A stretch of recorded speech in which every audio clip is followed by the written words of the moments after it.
Welcome to Michigan Condo Voices, where real co-owners and real Michigan communities come together. We break down the issues that matter most with clarity and transparency. Let's get into today's episode. Hi everyone, I'm Stephanie and welcome to Michigan Condo Voices. Eventually, boards will be replaced through resignations, annual elections, or special meetings. This is a short practical video for co-owners who may be thinking about joining the board or encouraging others to do so. In many communities, there's a belief that if the right person joins the board, things will quickly become easier.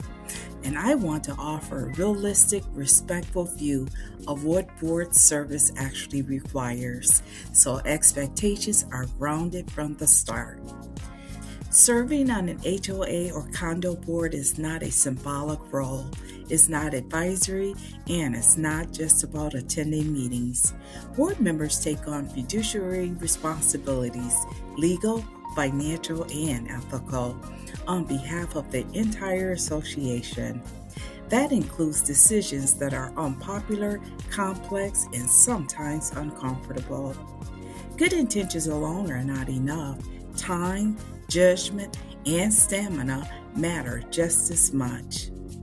In communities experiencing tension or transition, new board members may immediately encounter financial review and budget scrutiny, deferred maintenance decisions, legal matters already in motion, governing document interpretation, and pressure from all sides, and often simultaneously.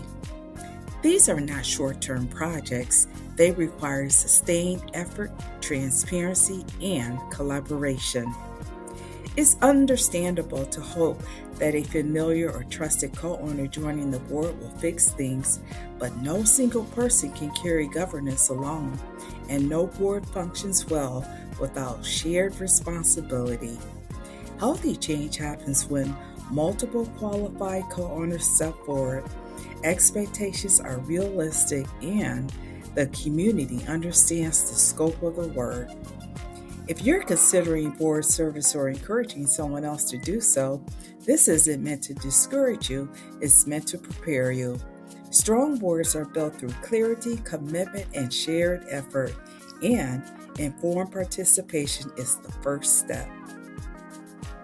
If you have decided to run, best of luck becoming a cohesive team to serve your communities with transparency, accountability, and respect. Thanks for listening, everyone. Take care.